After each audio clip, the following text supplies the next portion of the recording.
Toyota closed 2021 with a bang. They rushed past General Motors to become America's best-selling automaker for the first time ever. They also sold more electrified vehicles than any other manufacturer, totaling over 583,000 hybrids, plug-in hybrids, and fuel cell vehicles, which there's one, the Mirai. 2022 brings Toyota and Lexus' first North American available battery electric vehicles with the BZ4X and the Lexus RZ450e. And as excited as many are for the reliable and dependable Toyota and Lexus battery electric vehicles, it's quite possible that they're going to be a lot more expensive than we were expecting. Over at Inside EVs, breaking news, Toyota is running out of federal tax credits. If you're new to the channel, my name's Kirk. I talk about Japanese and Korean cars. If you're into that, make sure you're subscribed. And the federal tax credit for battery electric vehicles, assuming the battery is big enough, is up to $7,500. And they would be the first since General Motors and Tesla to run out of their federal tax credits, which only last 200,000 vehicles. Toyota is now at 190,000 plug-in electric cars. If we look back at last month, adding up these numbers here for the RAV4 Prime, the Prius, and the NX, it got us to around 3,500 units. And if they continue to sell at that rate, it's only going to be until March or so before the tax credit ends. And then you have to realize the BEVs aren't coming out till summer. For Toyota, the BZ4X will be summer 2022. And then the RZ won't be till later in the year for Lexus. If we go to my spreadsheet, it's looking like Toyota's vehicles, the BZ4X,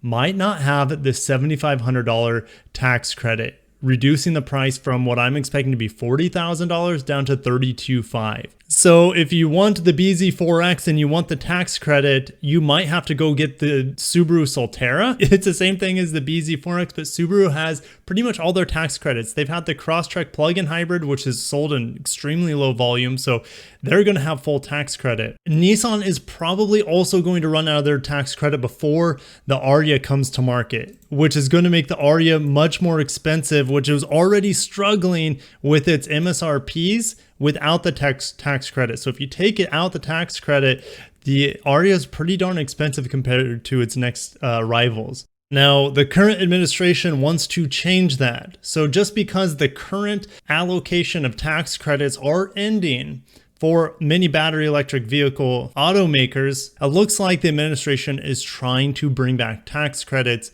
for not only Tesla, General Motors, what would be Toyota this year, but even increase that on top of the $7,500. So this bill could pass in spring, and this would allow the base amount be at $4,000, which stands today, and another $3,500 available if the EV's battery pack includes at least 40 kilowatt hours of capacity. Now, what I don't like about this bill, and I hope this portion doesn't get passed, is that the EVs and consumers will be able to qualify for another $4,500 in tax credit if the automaker makes the EV in the US with the union workforce. Another $500 comes into play for automakers using a US-made battery. And while I don't really agree with any credit, if they're going to do it, they should do it fairly, and prioritizing unionized auto workers, the big three really are the only ones, getting an additional $4,500 tax credit is sickening. Even if all these other battery electric vehicles by Toyota and many others in the future could be built here in the United States or in Canada or in Mexico, they're not going to get that extra $4,500 tax credit.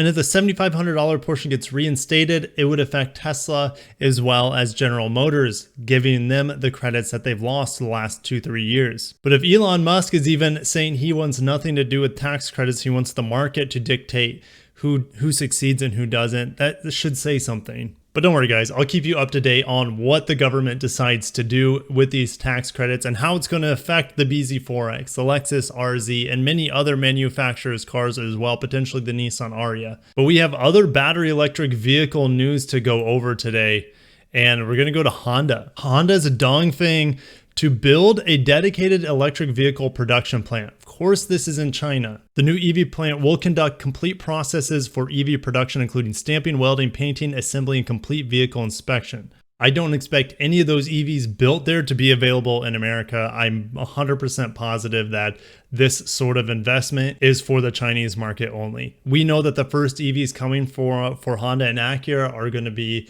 jointly built with General Motors at General Motors plants in Tennessee or in Mexico. So this has nothing to do with the electric vehicles that we're going to see here from Honda in America. But it will be interesting to see what comes out of it, right? There's not a lot to say, but over at US News, Renault and Nissan to unveil joint EV projects. And we know that they are joined up with Mitsubishi as well. It looks like on January 27th, they will present their joint project for these electric vehicles, their connectivity software, things like that. And lastly, earlier this week, I went over all the sales numbers for 2021, at least for the brands that I cover.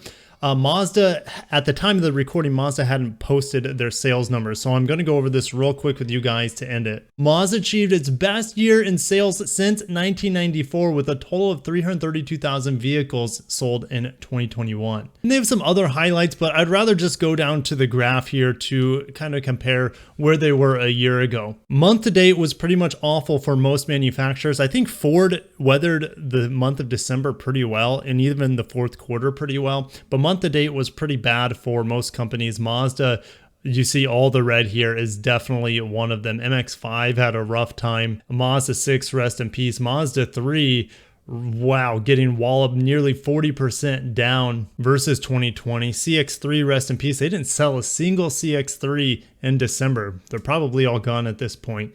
CX-30 is the only one that was positive versus the year before, and it's possibly because the CX-30 last December didn't have a full production volume available as they just introduced it. That's a possibility. CX-5 taking a 40% hit, CX-9 taking a 65% hit. Holy cow, Mazda having one of the roughest fourth quarters that I've seen compared to many other manufacturers in 2021. Year to date, though, let's look at the big picture, not how bad they're suffering, but the suffering could trickle into January, February, March, etc., based off of what we see here in December. But anyways, their month to date, or year to date, should I say, up 19% on a volume basis. That's really impressive. On a daily selling rate, even better at 20%. Mazda 3 was up 12% on a volume basis. MX-5 was up 20%. CX-30, you're just going to see a lot of them on the streets because it's quickly becoming one of their most popular models, selling 60,000 units, up nearly 60% versus last year. CX-5 up 15%. That's already like their best-selling vehicle. 150,000 units is pretty solid there, but they produced nearly 170,000 units in 2021.